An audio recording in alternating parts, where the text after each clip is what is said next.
So I guess we can start now. So today we'll be using HAR to check for electroscedasticity.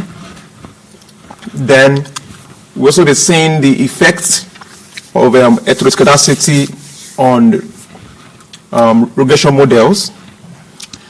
Then we'll be looking at how to resolve the issue of heteroscedasticity. What can we do to solve this problem of heteroscedasticity? So I have 4 questions. 2 of these questions are examples that we'll do together. Then the 2 remaining exercise is the one you will do. So if you have any question after the first 2 examples, you can always ask, because what you are going to learn from the first 2 examples will help you now to approach the last 2 exercises that you have. So I would advise that aside from looking at what I have on the screen, it makes sense to open R and try to replicate them.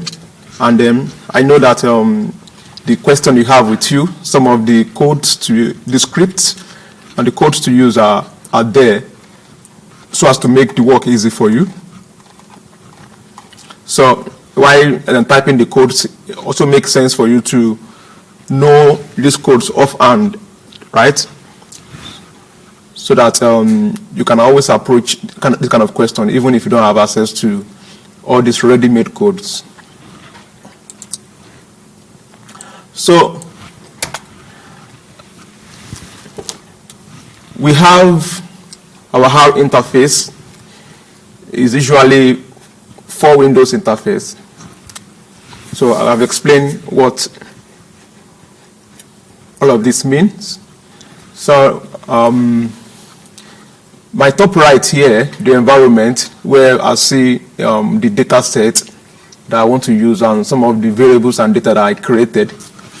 So basically, I want to clear this.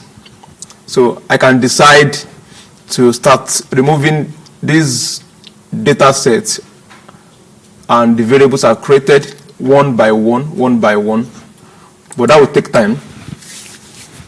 So I can just type a code to remove everything, once and for all.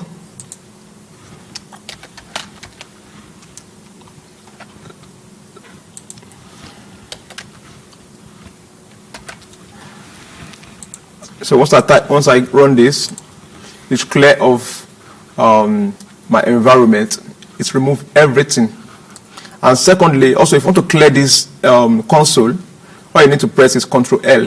To press Ctrl L, everything here clears. So if I run this code, everything here will be cleared. So now everything is empty. We can now start doing the exercise together. So we are now about to estimate a model of voting behavior. So in this for this model, the data set we'll use is called the data vote 1. Data vote 1. So data vote 1 is a data set inside of Woodridge package. So I know last time I introduced us to several packages that we have in HAR. So again, I want to state that all of these packages have their different documents. There's a document that introduces the package and everything about the package. You can get this document on our website. So with this Woodridge document now, this Woodridge package now, you can get it on. So down right, it lists where all your packages, the ones you've installed, and some of the ones you have not installed. So here now, you see this Woodridge now. This Woodridge So if you look at the description, you say Woodridge has 115 data sets from the textbook Introduction Econometrics, a Modern Approach, 7E by Jeffrey M. Woodridge. So like I explained before, that packages are just a collection of tools, right?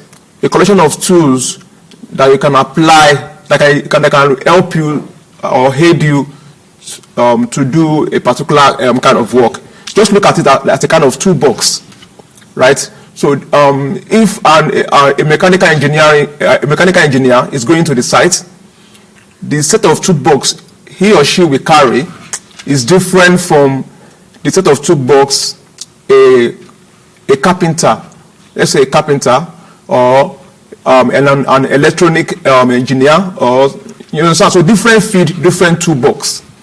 You get?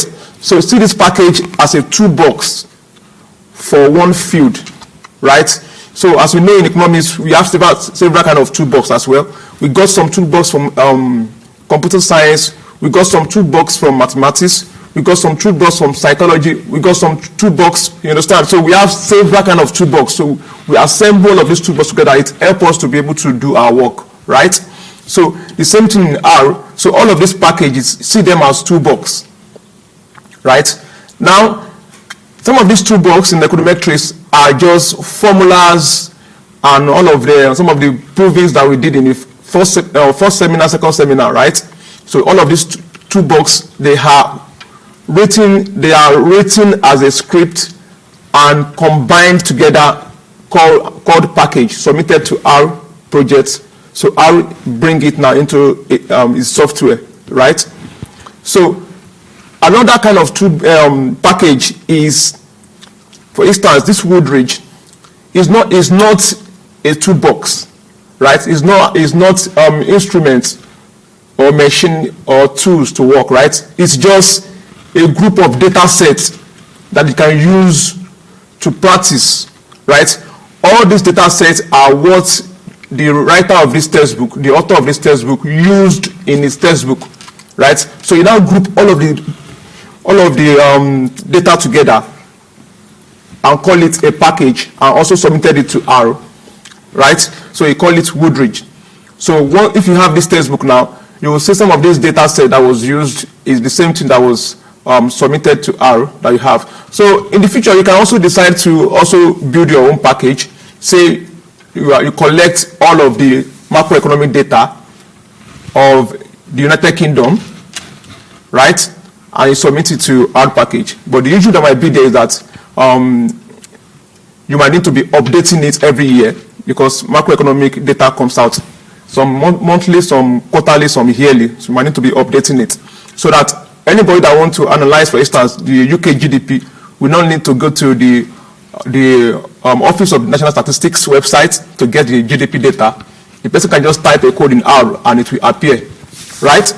So that is this Woodridge toolbox package now. So from there, you can see what the package does, right?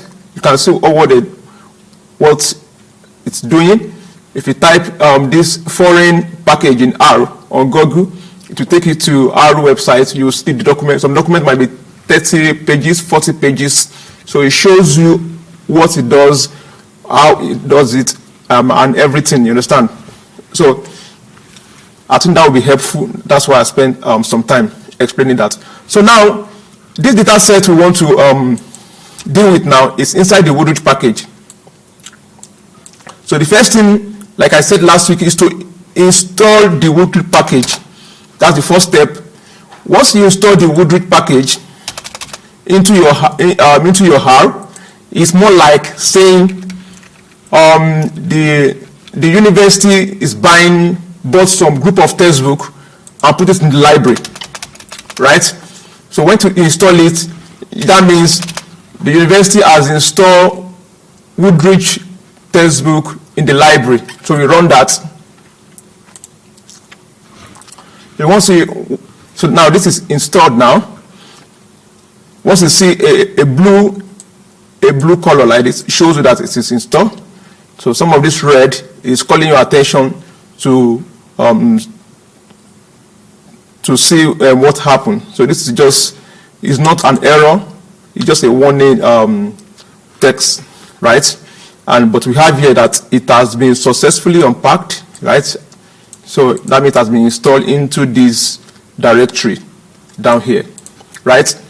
So now the university has installed. So I'm just using this small term so that you can understand it better. So if I want to use technical term, I can just say, okay, you install the Uji package, then you bring it to your library, then you call on the data, then you attach the data to your search part, right? So basically, what all this just means is that the university bought Woodridge textbook into the library, right? That means you install Woodridge, package Woodridge. Then you go there, you have a small library in your room, so you now go there to collect the Uji package from the university library, the big library, and bring it to your own personal library. That is the meaning of this library Woodridge. You see? So it has been installed, but you can't in the big library, but you can't use it until you go to the big library, right? To borrow it and bring it to your own personal library in your room. So that is the library Woodridge. So this library Woodridge means I'm bringing Woodridge from the big library to my own personal library, right? So once you do that, it comes to your own personal library. So after bringing the Woodridge to your personal library, that is your own study space in your room. So that is the meaning of this. So this means that the university install it in the big library. This means you bring the textbook to your own personal library in your hostel, right, or your dormitory. So now it's actually useless by just being in your personal library, right?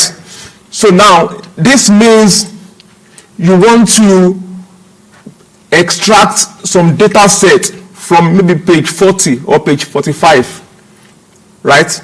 You want to use the data set. So you extract the data set from the textbook that is in your personal library. You extract the data set. The data set is called Vote 1, right? If you go through the document of the package, you will see all the data sets that is available. So it's the same data set as is available in the textbook, if you get the hard copy, right? So if I click this now, that means I'm now seeing the data set I want to use. So it comes under my environment here, R, right? So, but this is under value. I need the data set to be under data. So data set now is more like, this vote now is more like a sheet, an Excel spreadsheet, right? So in that spreadsheet, we have several columns. In the columns are what? Variables. So there are various variable names. But now it's under value. So if I don't know what is inside the data set, right? To see what is inside, I can type head bracket vote 1, right? And see what is inside. Then at the same time, I might want to use all these variables inside this data set. So I'll have to go through the pain of typing the variables and ensuring that my spellings are correct when I'm typing them. You understand? So like the seminar I had yesterday, some people are trying to type the name of a variable, that they make mistake, you understand, and they are getting error, and it took time, right? So you don't have not to allow that. So it's good to attach the data set to your search part.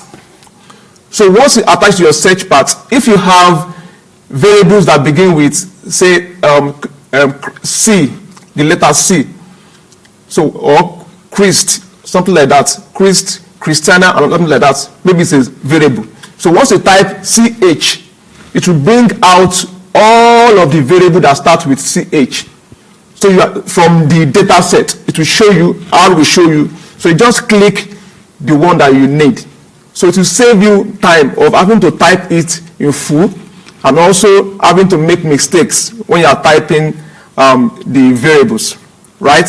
So that's why most times it's better to attach your data set to your search part, right? before you continue your work. So at times, I do attach those data sets to the search part automatically once you just click data vote. At times, it might be that somebody has used the data set on that computer you are trying to use before.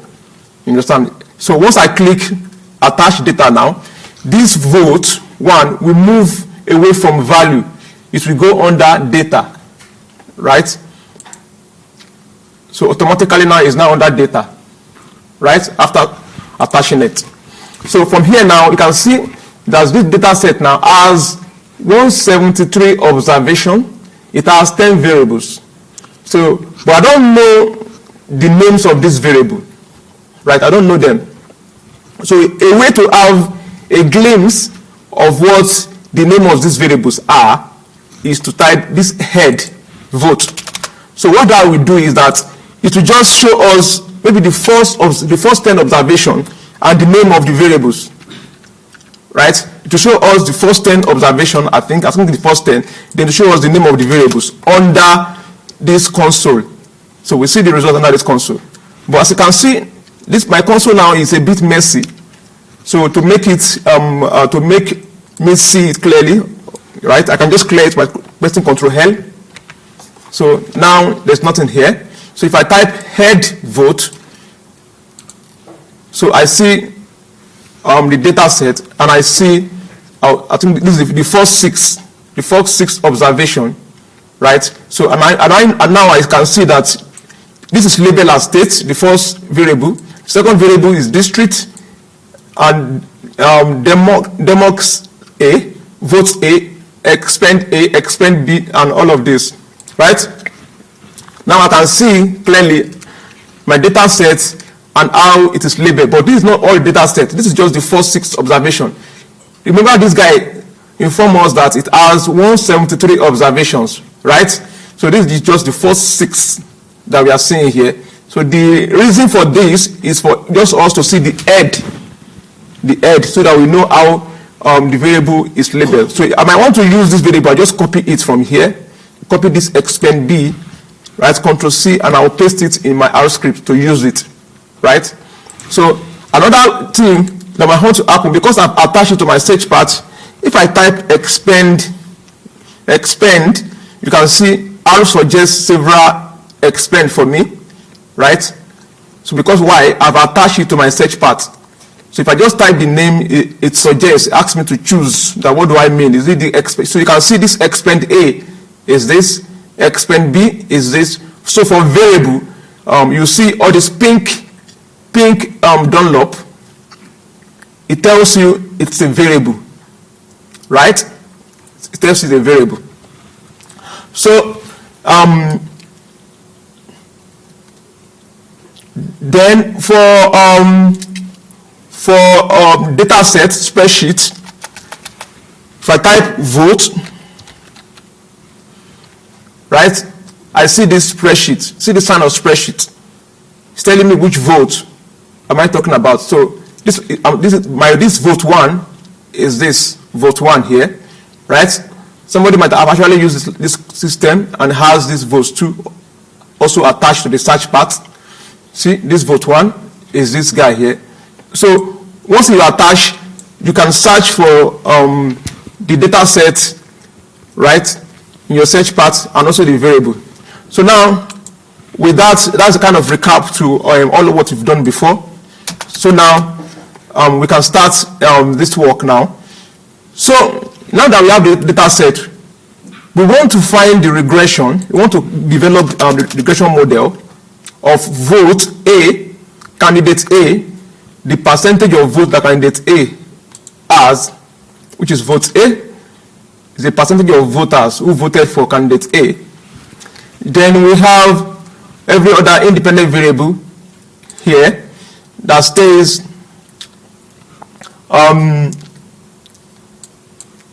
this is the expenses for candidate A, maybe the amount of money he or she spent on banners, adverts, and all of that, right? So this is the expenditure of candidate B. This is the amount his opponent spent on banners, adverts, right, to get voters, right? So these are other independent variables as well. But our interest here is to predict the amount of vote candidate A gets from this independent variable. So basically, our priori expectation should be that once you spend more money on banners, on adverts, you should get more votes, right? That should increase the number of votes you get, right? And the second, also, one of the priori expectation is also that once your opponent spend more money on adverts and campaigns and all of that, it should affect the number of votes you get by reducing the number of votes you get, right? So most times you need to have a kind of a priori expectation before you create the model. Otherwise, so the model will be useless. So some of the priori expectation, you can get them from theories that are already available, right? There are several theories, they're already available. So, and if you are doing an exploratory research at times also, you might not be depending on a theory, you might just trying to find the empirical evidence on the field, which you can bring to also develop a theory. You understand? So you can move from theory to empirical output, you can move from empirical to theory. So now, I want to regress this on this. So basically, reg 1 is where I'm storing the results. So this just means store or assign. Assign the result of this model in R to this guy, reg 1. I can type reg 2, I can type reg A, I can name it anyhow. So I know that my result is stored in reg 1. Anytime I want to call on to my result again, I can just type summary reg 1 and to show me the result. So the main regression is this guy here, is just this LM. So this LM will just give us the result. But of course, it's not saved, right?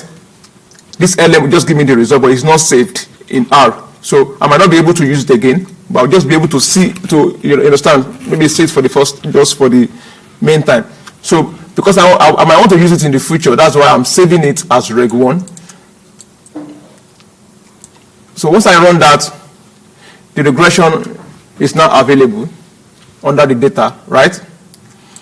But I can't see it, but I know it's available because I can see it under my environment here. So to see it, I type summary reg 1. Now I'm seeing my regression model. Now let's try to interpret this. So we see the residual information, we see the coefficient and the multiple R square, the adjusted R square, the significance level, standard error, T value, P value, and all of that. So now, if you can see from here, you will see that once candidate A spend, candidate A spend £1, he has the tendency to get approximately 6 votes more, 5.7, like 6 votes more. So he said if you spend £1, for instance, he's likely to get 6 votes more, right? But if you look at expenditure B, if his opponent spend £1, he's likely to get approximately 6 votes less, right? So then all of these results are significant, as you can see. 3 star means it's significant at 0.1%. 0.1%. 2 star means it's significant at 1%. 1 star means it's significant at 5%. Dots, just this dot means it's significant at 10%. Once it has just 1, means it is not significant at all. So if it's empty, it means it's not significant at all. So you can use this now to interpret your result, right? And you have your R, you have the multiple R, you have the adjusted R. As you can see, the variation in the percentage of voters can be explained by the independent variable by about 80%. Now this is a good model, right? It's a good model. But what we are not sure of is the correlation between whether we have constant variance, that is homoscedasticity, or whether we have heteroscedasticity. You understand? So the correlation between the independent variable and the residual, the error, right? We don't know that now from this result. So, like I told you from the beginning of the class, that what we want to do today is to study how to check for heteroscedasticity. So, if the correlation between the independent variable and the error is high, so that is not a good model. So, now how do we find out whether we have heteroscedasticity in this model or not? So, the first thing is to get the residual from the regression. So once you get the residual on the regression, you now regress the residual on the independent variables. You regress the residual on the independent variables and look at your R square. So that tells you, the idea is to get the percentage of the variation in the residual that is explained by the independent variables, right? So once you have that, you know if truly there is a correlation between the independent variable and your residual, right? So now what we have here now is to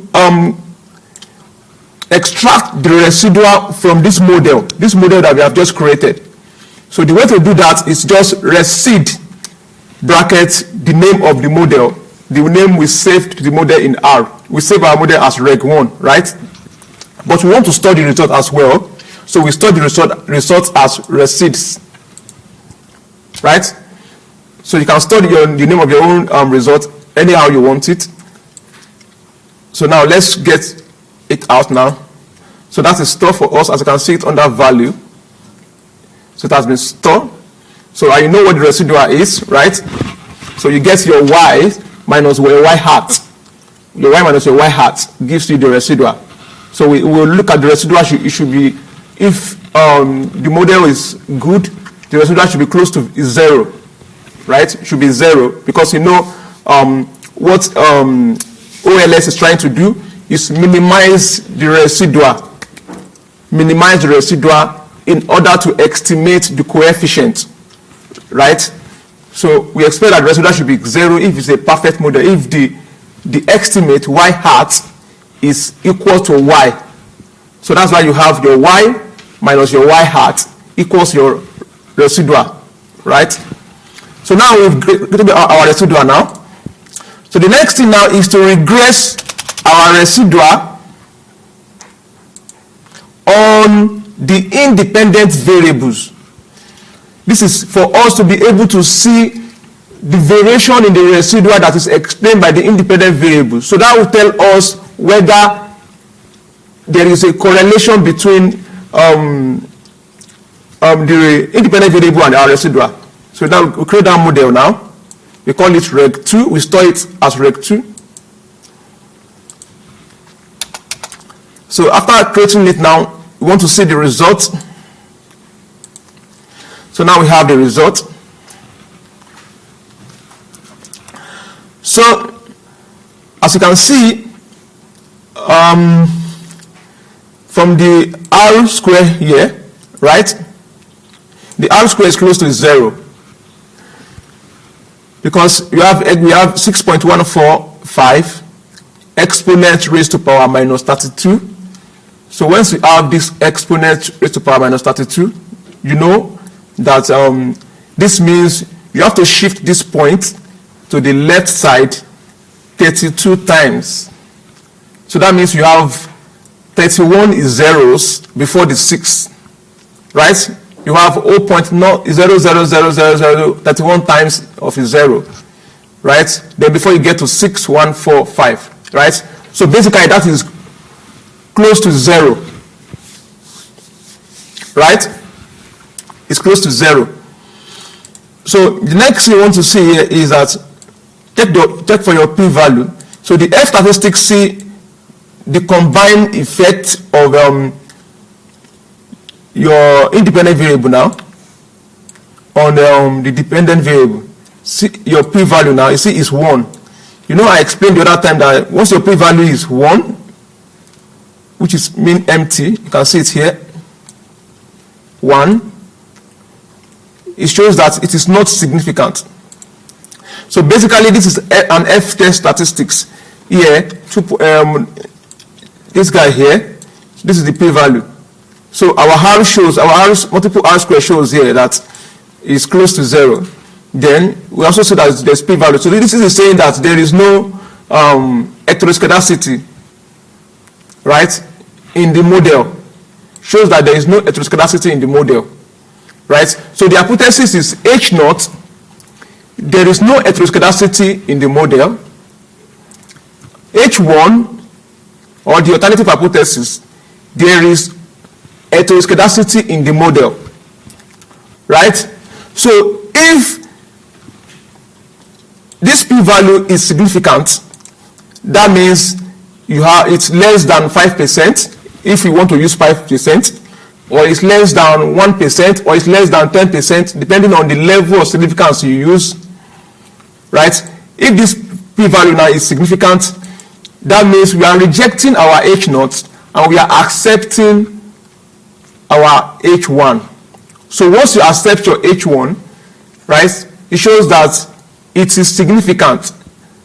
It cannot be ignored, right? It cannot be ignored. It is significant. That means there is heteroscedasticity in the model. So now to talk about which one do you choose, 1%, 5%, or 10%, right? So that depends on the field you are looking at, right? What are you trying to study? So if you are using 1% level of significance, that means you are saying that I have 99% confidence level. You are 99% confidence. If you are using 5% level of significance, that means you are saying you have 95% confidence. If you are using 10% level of significance, that means you are saying you have 90% confidence, right? So it now depends on the impact of your research, because know that most research are turned into a product, or they are turned into a policy. You understand? So that's why there's a saying that says a doctor can only kill one person at a time, but a researcher can kill millions of people at a time. Imagine if you are dealing with the aeronautic industry, right? And you did, like what happened to, is it Boeing 737, right? There's an error there that killed so many people during the plane crash, right? So when you are dealing with the aviation industry or the health industry, you want to have a higher level of confidence, like 99% level of confidence, because we know human beings are not perfect. So you can leave that 1% to error.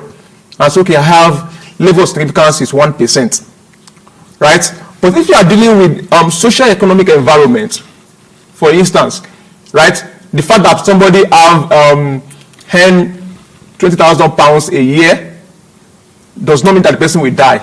You understand? At least the income can still cover basic needs, right? So it's not easy to reduce inequality in a society. For instance, it's not easy because it's a function of so many things, the function of individual apart from the function of government policy, right? So it's not easy. So because of that, because we are dealing with social economic environment, for instance, you might be using 5%, so you have 95% level of confidence, right? So you can leave, there's a large room for error because you cannot predict human being. It's difficult. Human beings are not robots, they're not machines. That's why you see in economics we use mostly 5% level of significance saying that, okay, we have 95% confidence level, right? So in several fields, they have the threshold they use here. So basically, most times we use 5%. So now, we've seen that this model does not have heteroscedasticity. You understand? But the point is, instead of going through this long process of having to extract the residual, regress the residual on the independent variable, then go to check for the R P and the p-value and all of that, you understand? There should be a way such that you just, at a click of a code, for instance, you can get the result, whether there is heteroscedasticity or not. So that is why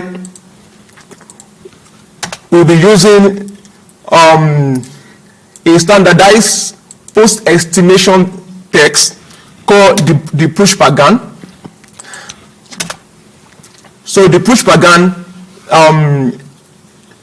is inside this package called LM-test. LM-test. So LM-test have several post-estimation tests, right, that you can use from it, but the push-pagan is one of them. So that's why we'll be installing this package now. Then also, to get robust standard error, to get a model with the robust standard error, we'll be installing. It's inside this sandwich package. That's why we'll be installing this sandwich package. So all of this package have all what they do. Like I told you before, there are tools, different set of tools. You can find out that you are an engineer. You are for instance, a carpenter.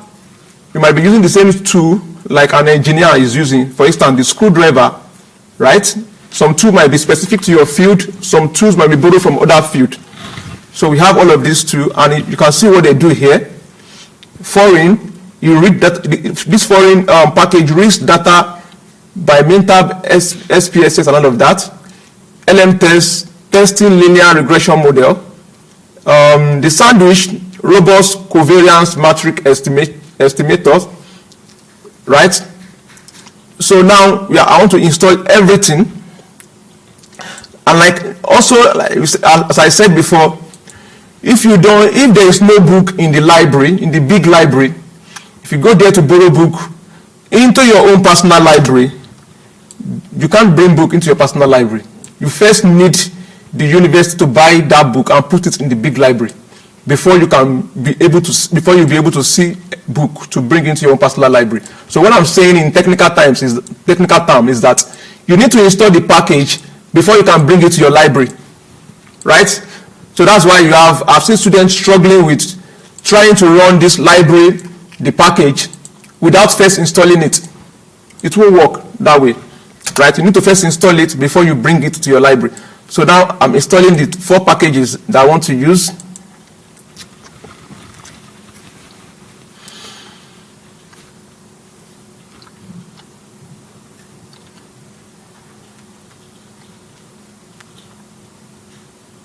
So if you are looking at the console, the package is installing one by one.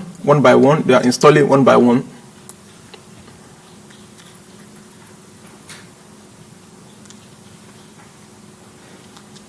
The Zoo package has been installed successfully.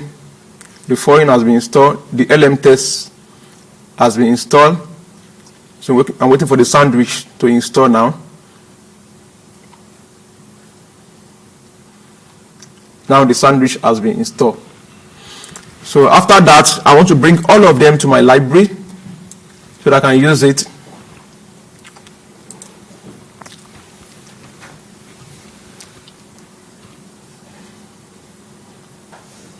So everything now is in my library now.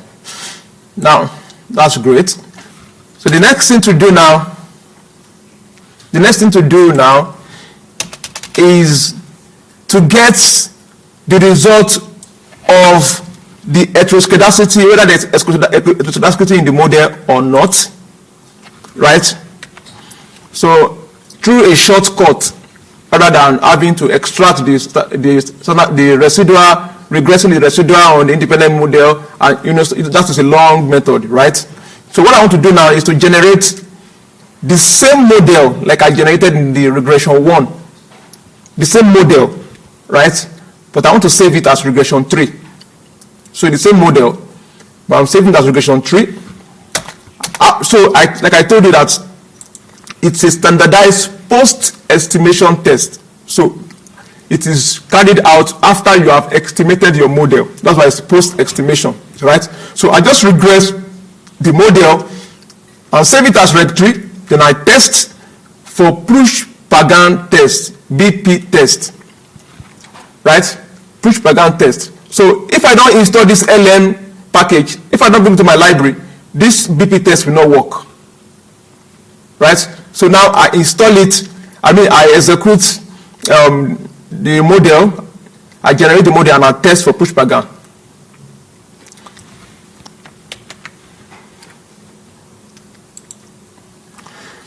Now the model is generated but stored. So I did not write some summary reg3. That's why you did not see the result of the model. But it's the same thing like the model we run in reg1, as you can see. So the Push-Pagan test now gives me that it's 9.0934. So now the p-value is 0.05881. That is more than 5%, right? Just move this 0 back twice. 1, 2, right? That's 5.881%, right? So this is the studentized Push-Pagan. We also have the F-test Push-Pagan as well, right? So you know the difference is that F-test combine, look at the impact of the independent variable as one, you combine them as one. The studentized look at each variable, right? So here now, it shows us that what? So what's the result of, what's the interpretation of this now? How do we interpret this p-value for the Push-Pagan? Anyone? How do we interpret the result for the Push-Pagan now? We have that p-value, 5.8%. Is that significant or not significant?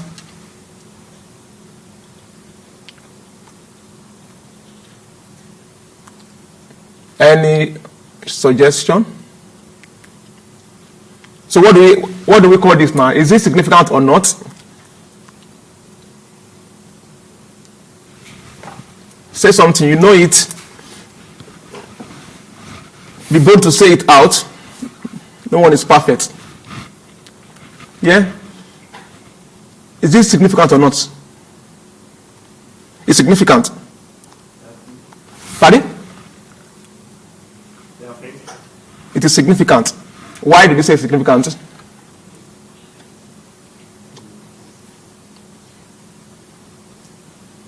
Value is a little bit more than 5%. Yeah. So now, thank you for that answer. So the point is, you need to know your own level of significance, right? So like I said in economics, majorly we use 5%.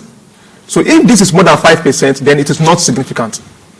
It has to be less than 5%, except you want to say it is significant at 10%. So at 10% now, this is significant. At 6%, it is significant because it's less than 6%. But at 5% is not significant, right?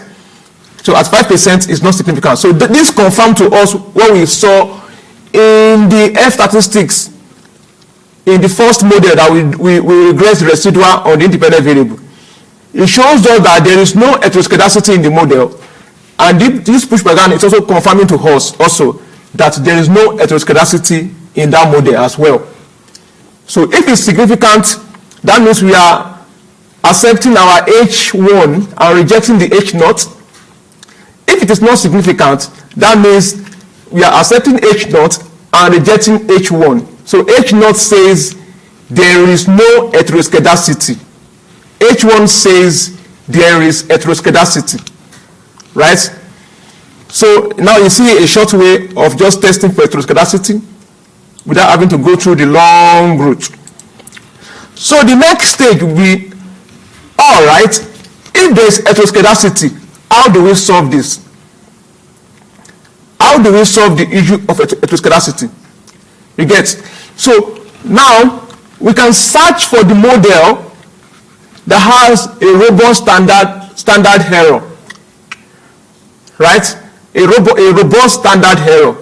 More like, say in the layman word, let's say the model with the optimum error. You understand? Optimal standard error, right?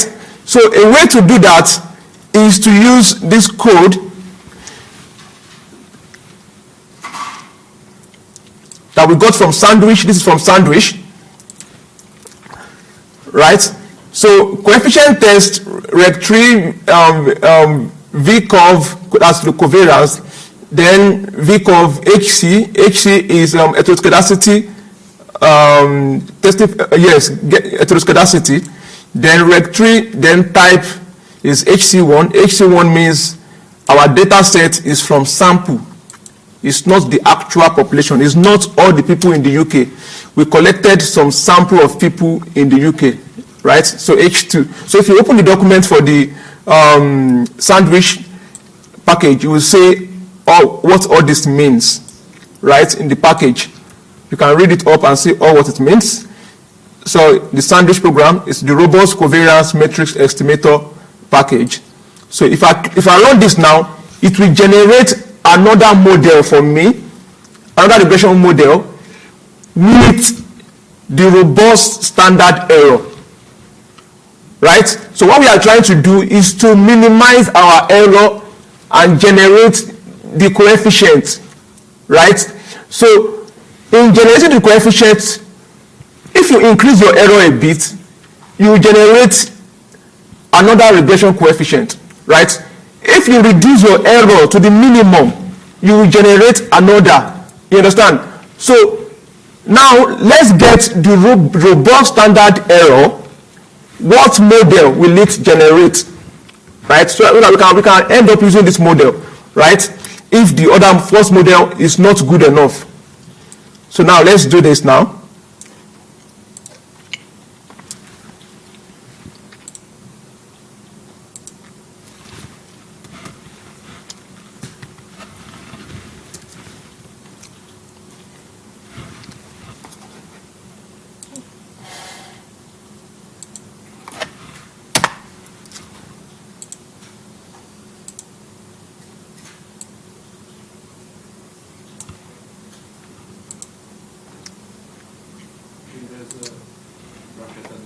Oh, sorry. Another bracket, sorry. So it's supposed to have two brackets. Yeah, that's true. Thanks for that. So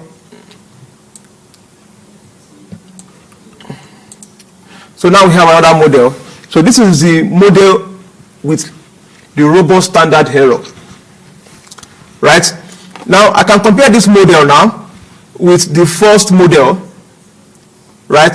Let me say summary reg 1.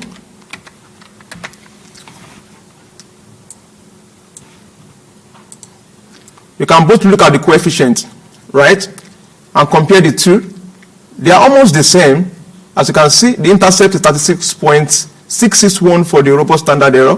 For the normal regression model, it's 36.661 as well. But it's a little bit bigger, right? But so they are mostly the same. You can compare the two. Aside from the standard error of the DEMOC A is less in the former model, the normal model, compared to the robust standard error, right? So this is one way to solve heteroscedasticity. You can say, okay, there is heteroscedasticity in this model. So, but what is the perfect model, the near perfect model with the minimal or the robust standard error? You understand? So it will also give you the model. So another way to solve this problem of heteroscedasticity is to stabilize your data, right? Stabilize your data. And a way to stabilize your data is to take the log, right? So what the log will do is that it transforms the data such that there is no, when you have the base 10, the number we deal with, I think, is in base 10, right? So you can have you can have an extreme value of saying 39 or 1000, but when you take the log of the series, you see that the difference between all those values might not be too much, right? So you stabilize the data. Aside from the fact that logging your series help you to stabilize it, it also make it easy for you to interpret the data, right? Because it becomes what? Elasticity when you take the log of the independent variable and the log of the dependent variable. So that's another way to deal with heteroscedasticity. So now you take the log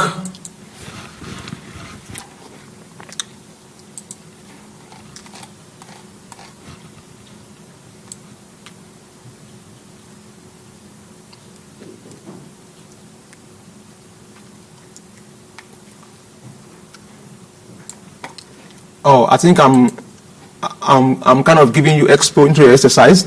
So, but I've already said it already. So, you take the log. Once you take the log of the series and you do the regression, again, the heteroscedasticity will disappear, right? In some cases, the heteroscedasticity will disappear. So that's one way of dealing with heteroscedasticity.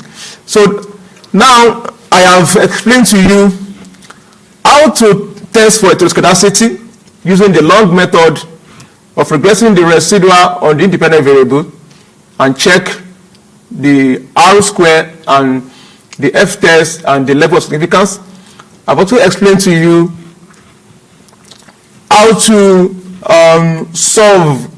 also check for heteroscedasticity again using the Push-Pagan test, the standardized test, post-estimation test. Then I've also explained to you how to solve heteroscedasticity. One, you can look for this robust standard, the model with the robust standard error. Secondly, you can take the log of all your variables to stabilize the variables. So, with this information now, I think I will now leave you to solve the first and the second exercise. But if you have any question, you can raise your hand and let me know, so we can both resolve it together. So now you have the floor to start and solve the first and the second exercise. If you have any question, call me. I'm at your service.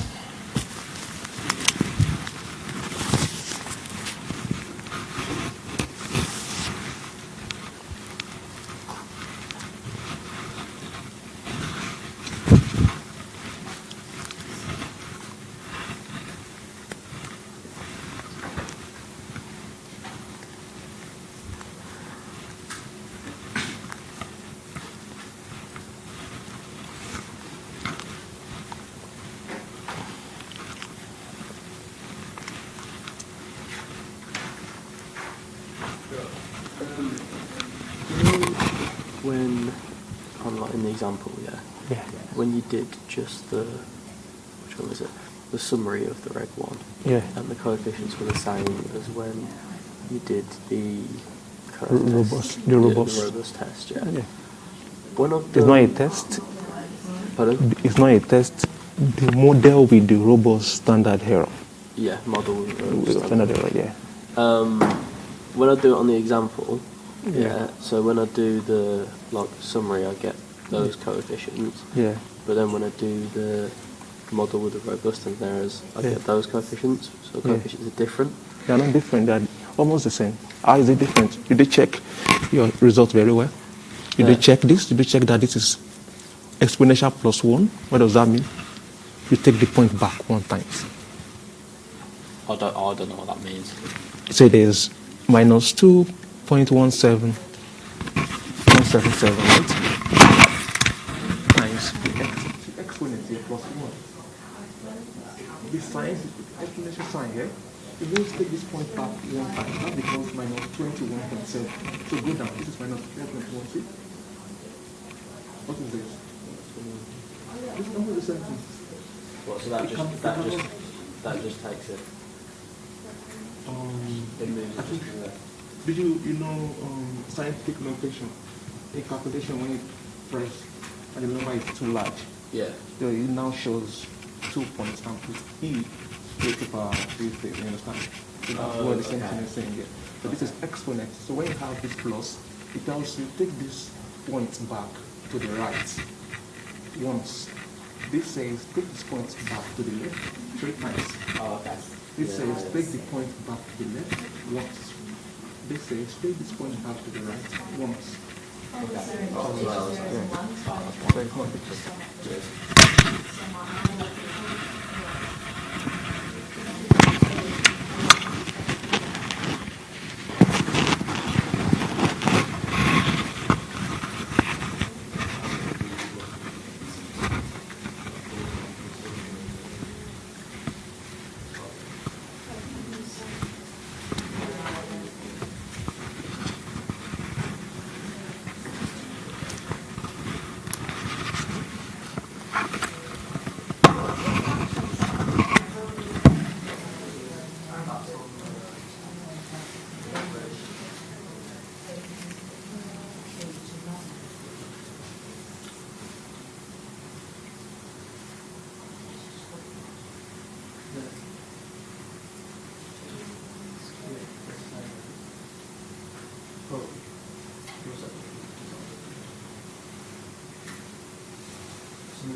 out into marriage.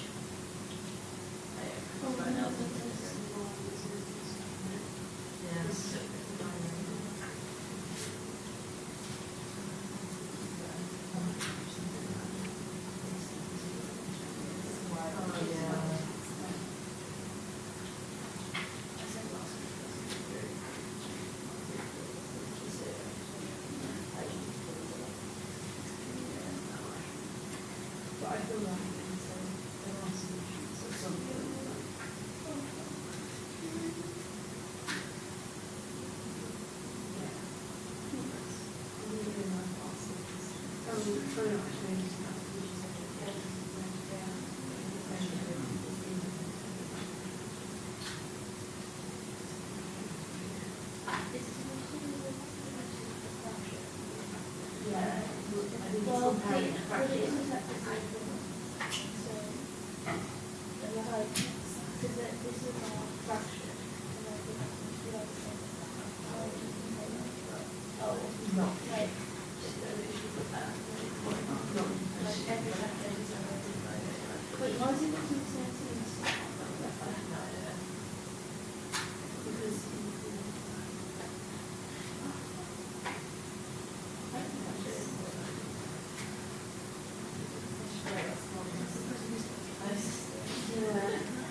So that's one line, like 0, 0.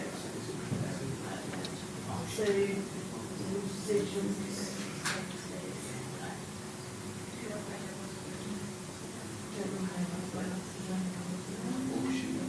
But I think the point is that they are following.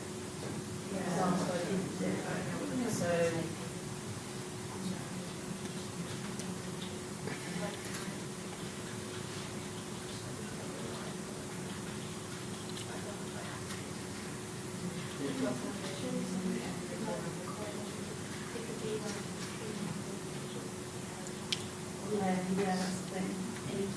It doesn't necessarily.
So we have 50 minutes more for the first question.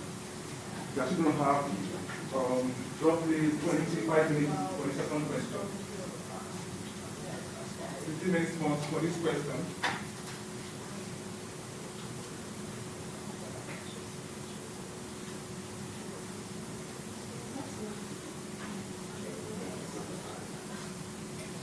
Yeah, no. No, it's got-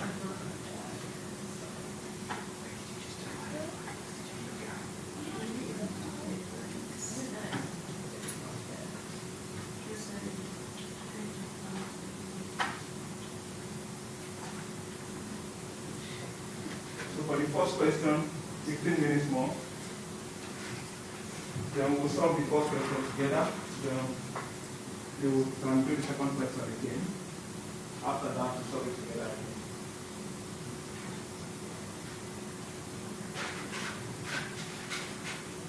But if you are done with the first question and you want to continue with the second question, good luck.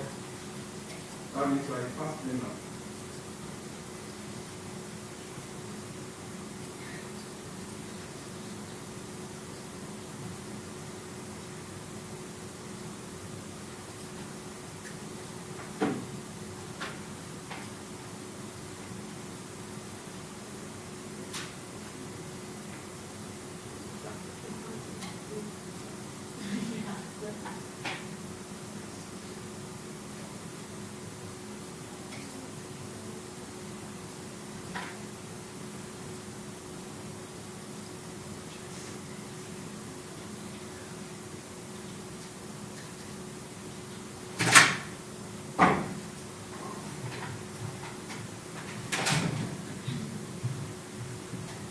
So the first question interprets your results.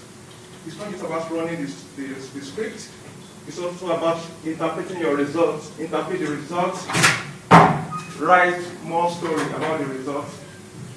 Right? Point to the coefficients, look at the standard error, look at the p-value, look at the hypothesis testing, talk about why they change between the first model, your first model and second model. So do a write-up, a kind of short write-up, explain. So these are what you see in your exam, actually. You have to explain models. So it's not just about writing the script, it's about writing the script will not be given to you, the question. So interpret the result. You have 10 minutes more.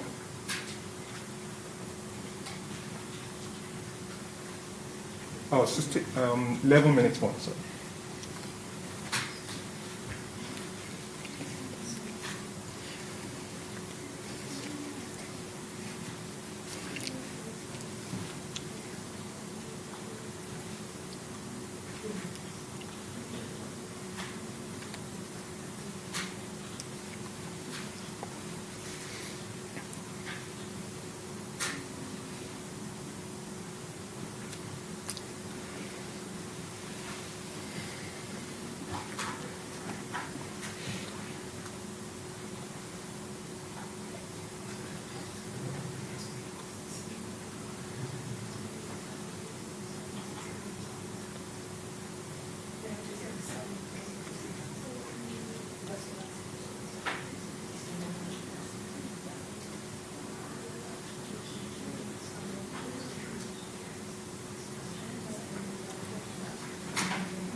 You are 1 hour late.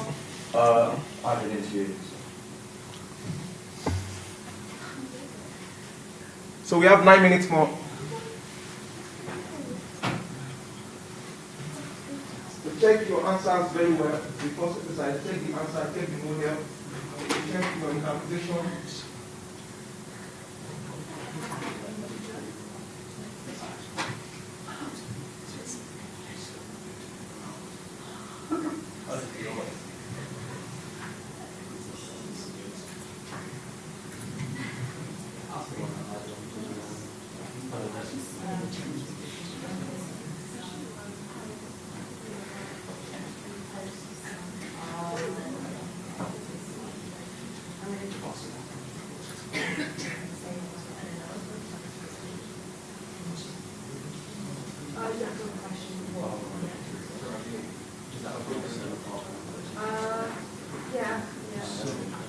Yeah, I'm looking at this question too now, but yeah. I have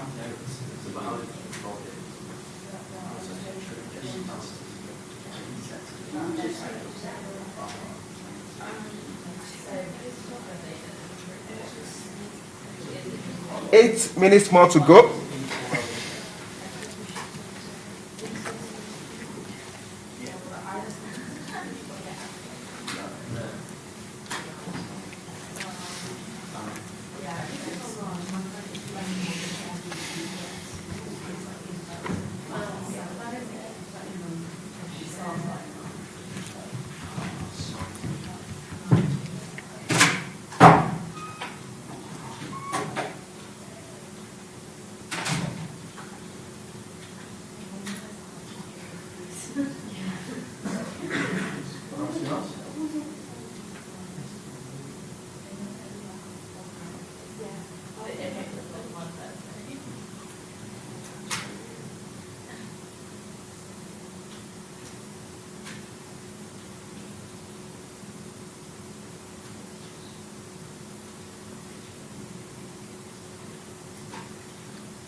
Five minutes more.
We have 2 minutes more.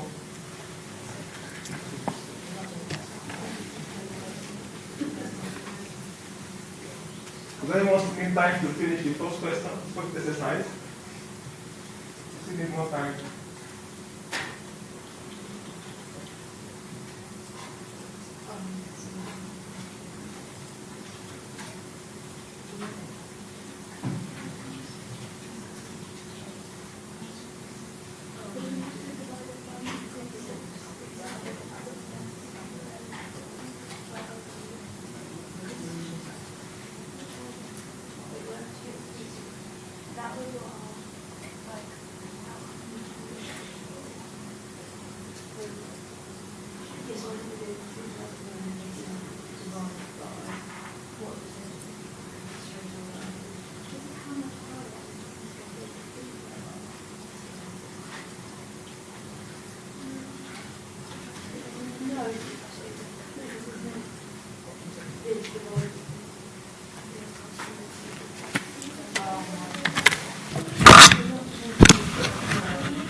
So let me start by asking, so what's your result for the first question?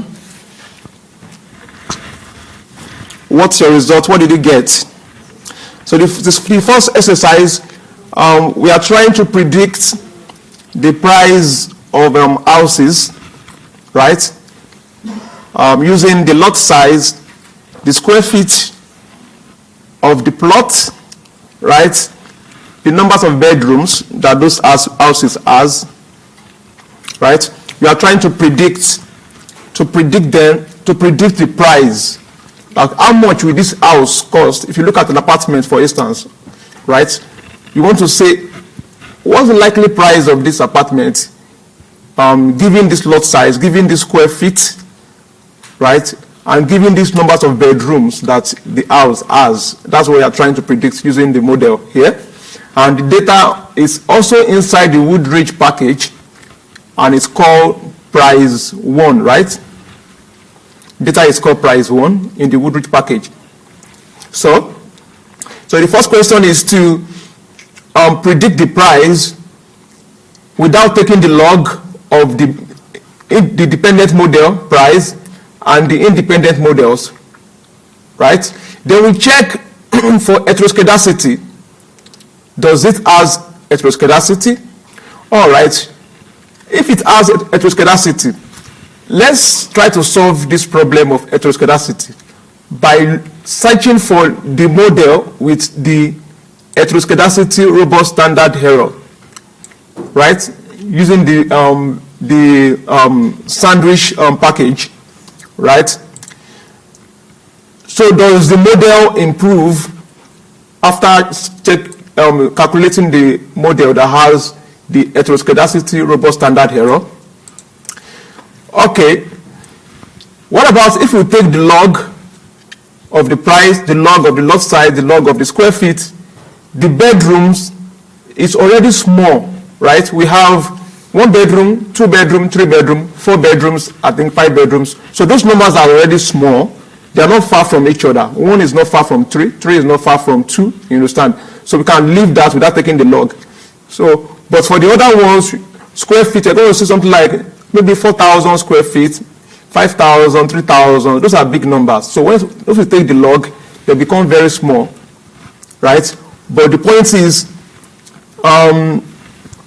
the series does not really change, but just that log try to transform it to stabilize it, so there is no too much extreme values, right? So now after taking the log, what does this example suggest about heteroscedasticity and transformation used for the dependent variable? That is, the transformation is the log that we take. Then the second thing now is that apply the Push-Pagan test with heteroscedasticity for these ones that you get. So what do you conclude? Anyone want to answer these questions? So what's the difference between your normal model, this model without the log, and the model with heteroscedasticity, robust standard, and the model with the log? Which one has heteroscedasticity? What is the impact after taking the log and after looking for the robust standard error model? Anyone? These are the questions that will be answering in the exams, actually. So it's going to be a question like this. You see model and you interpret the model. So, anyone?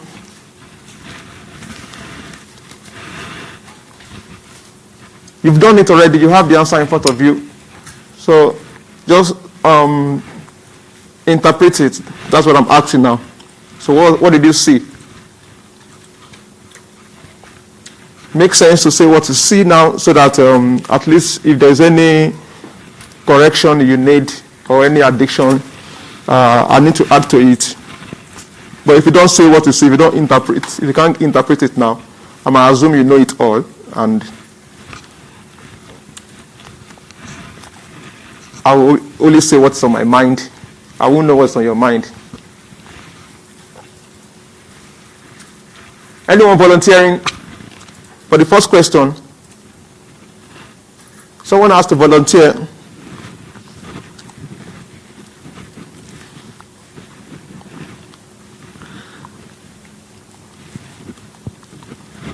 I thought some people are doing the second exercise already. So that means you finished the first one, right?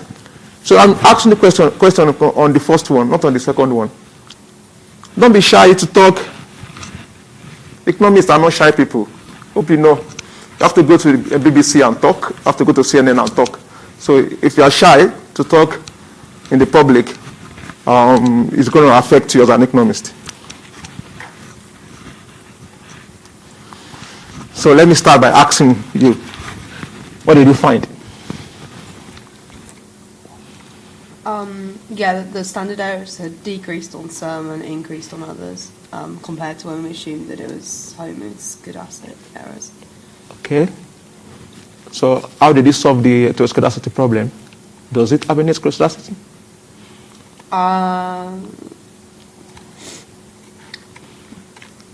Wait, for which part, sorry? The first model that you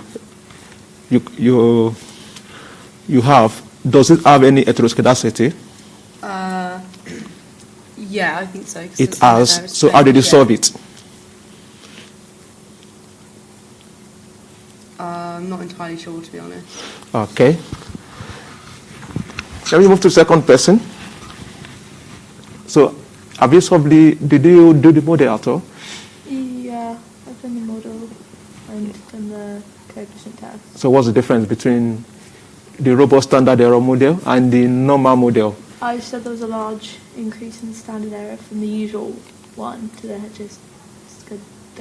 one. Okay, so what you're saying is that the robust standard error reduced the standard error a bit? Yeah. Okay.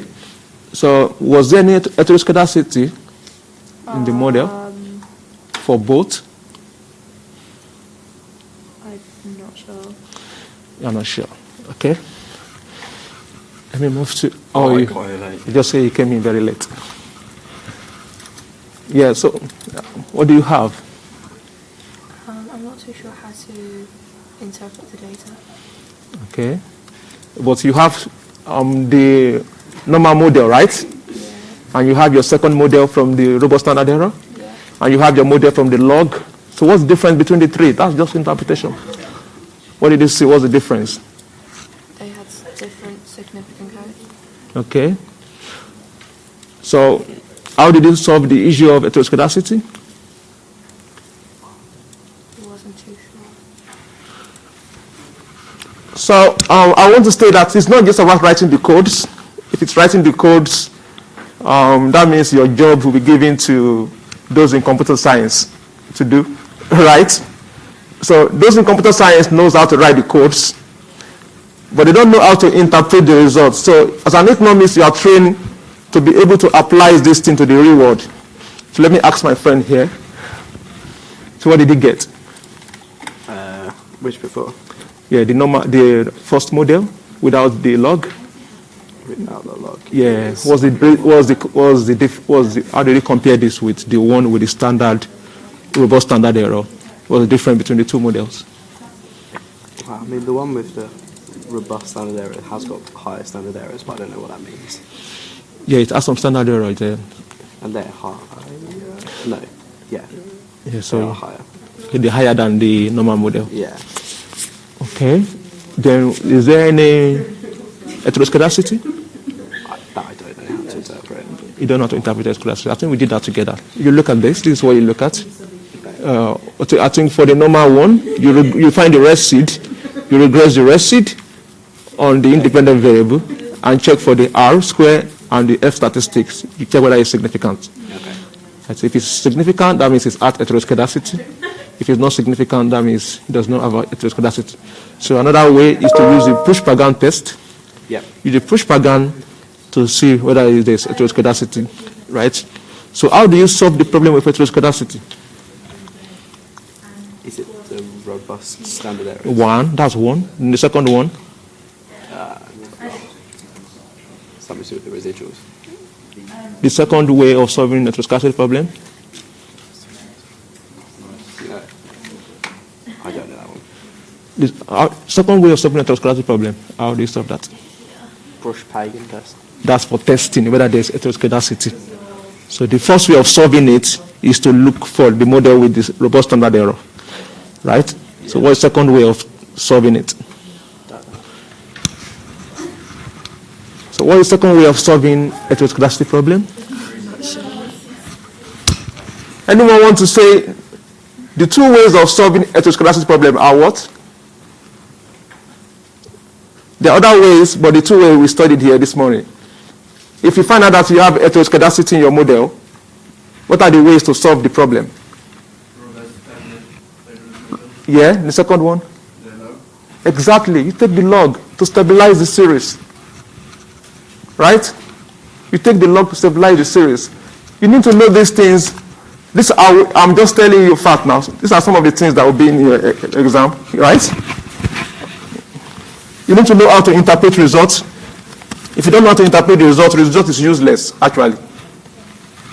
So now let's solve this first exercise together. Then, I think it's almost 10, right? Wow, we don't have enough time. So, I think what I would do now is that, I think this is very straightforward. It's very straightforward. You regress price on lot size. You regress price on lot size. So you bring in the data, library H price 1. H price 1 is the data set in Woodridge, right? You attach it to your library because you have already installed Woodridge. So I don't need to do it. I can just attach it to my library. Okay, so there's no. Oh, sorry. It's actually attaching Woodridge. So Woodridge has been brought to my library. So Woodridge has been brought to my library from the first exercise we did, right? So what I need to do now is to bring in my H price 1 data set to have it here. So I can attach it now to my search part. So I have it here, right? So the first question says, just regress price. Regress price on lot size, square feet, and the numbers of bedrooms. Will give me this? So this means the higher the number of bedrooms a house has, the higher the price of the house. The higher the square feet, the higher the price. The higher the number of lot size, the higher the price of the bedroom of the house. But this intercept shows that if you hold all these factor constant, right, the price of houses falls, right? You can see it's negative, right? Right? without all this, if you hold all of these constants, the price of houses falls, right? And you might be looking at maybe inflation, maybe because of inflation, right? So if you buy a house, say for £1 million, and if the price of the house is not increasing and inflation is increasing, that means the real price of the house will be falling, right? But of course, we can see that from all these coefficients, only these two are actually significant. Only the lot size and the square feet are significant, as you can see here, right? So now we have our model here, but we don't know if it has we don't know whether it has heteroscedasticity, right? So, but we are not asked to test using the long. We can test for this actually. Now let's test for the heteroscedasticity whether it has BP test. Let's test using the Push-Pagan test.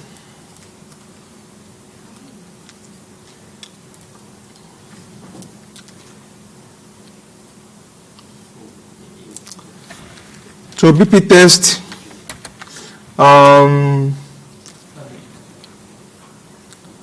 of Reg 1. So as you can see, in case you don't know, as you can see, I don't know what nobody asked me the question. Before the first model we have Reg 1. So I created another model here. In the first, I also call it Reg 1. So what will happen is that it will overwrite the whole Reg 1. So it might be nice to change this to another name, say Reg 4. So this Reg 1 you are seeing now is not the first Reg 1 that we did in the first exercise, right? In the first example. So this Reg 1 is the new one that I just created now. So it overwrites the old one. So let me now check the Push-Pagan to see if it has. So as you can see, it is significant here. The p-value is less than 5%. So this is 0.278%. So that means it has heteroscedasticity, right? Now that I know that it has heteroscedasticity, let me see the model that has the optimum, like the heteroscedasticity robust standard error. You understand? The model that is robust, that have the robust standard error, right? Let me see the model.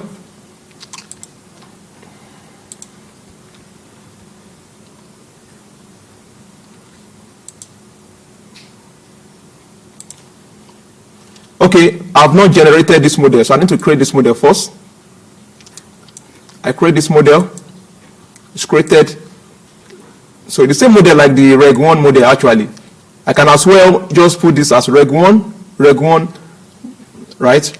So we have created this model now, Reg 1 underscore robust standard error, RSC. So let me create that model.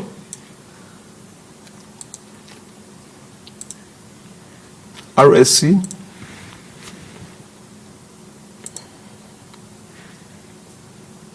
I think we have RSC here, yeah?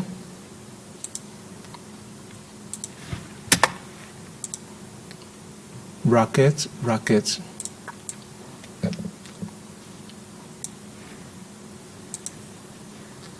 Yeah, I think there's issue with the error. Let me check that out.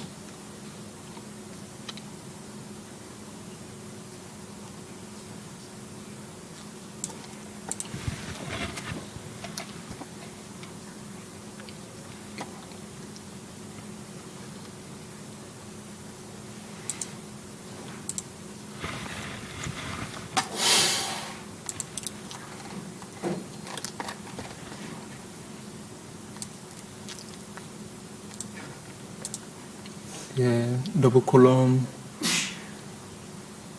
V curve. After V curve V. Yeah, V curve V. V curve VHC. Oh, sorry, I did not put the heteroscedasticity. That's the HC. Yeah. Yeah, so you can see if the code is wrong, you're likely to get error.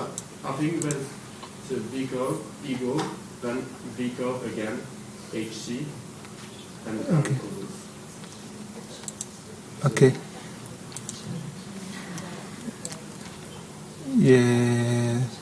There's 2 times V curve, and once with HC. Okay, there's another V curve here. Yeah, V curve, right?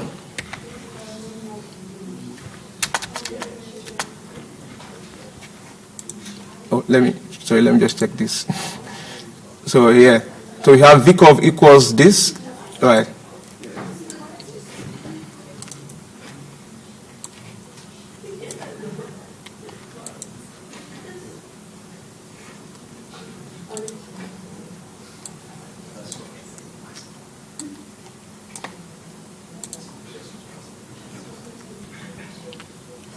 So reg this V curve equals V curve. Okay, V curve equals this. V curve equals this. So if you look at the this is small letter, the package, you will see what all this code means.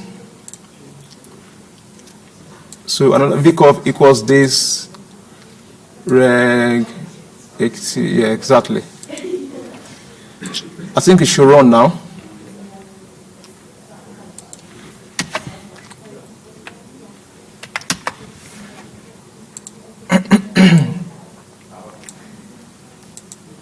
Yeah, so it worked now. So now I can compare this to the original model, right?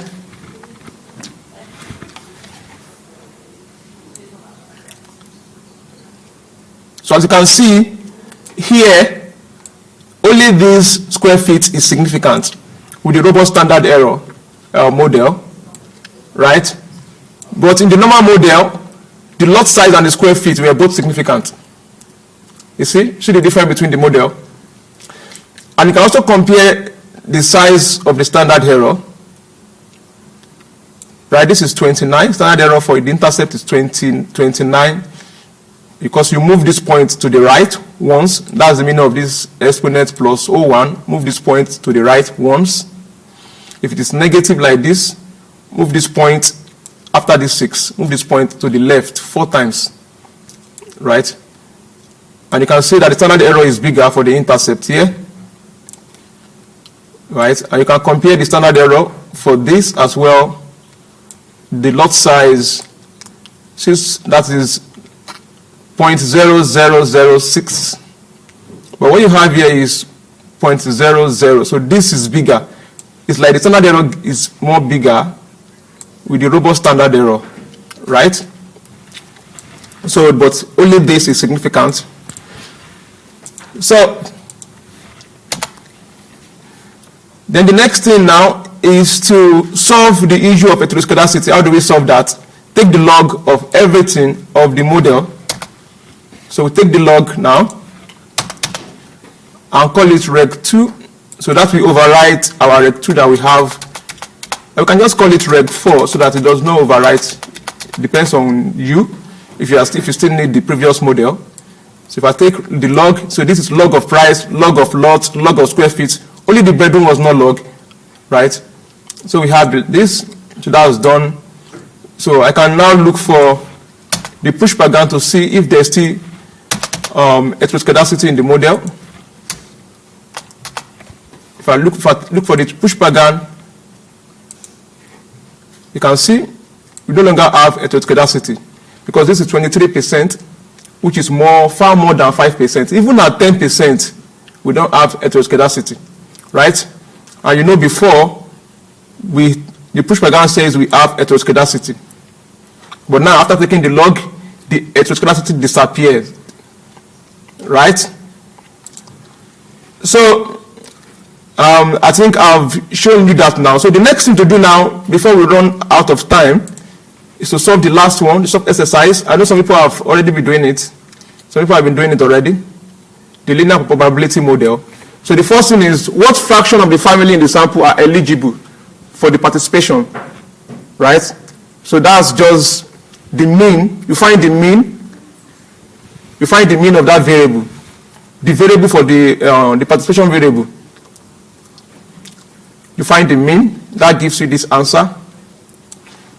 Then estimate the linear probability model while putting the square of income and the square of age in the model.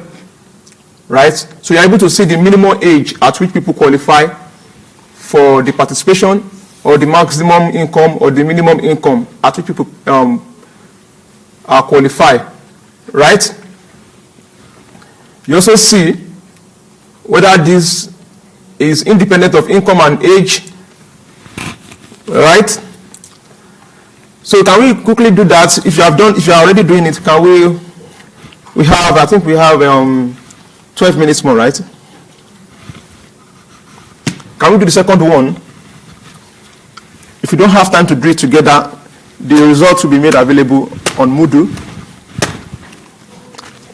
And if you have any question, you can always send me a question. But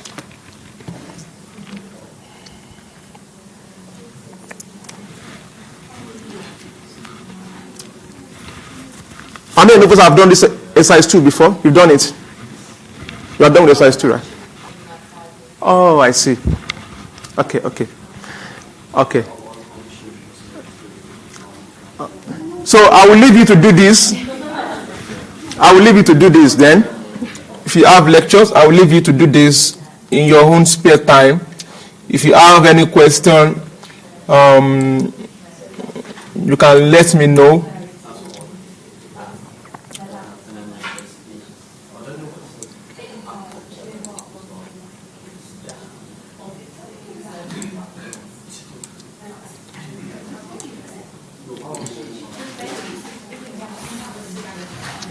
So do that in your spare time.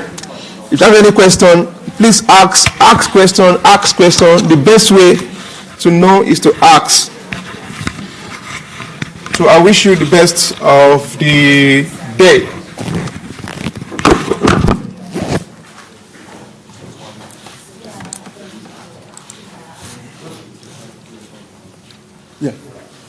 What does the predict function do?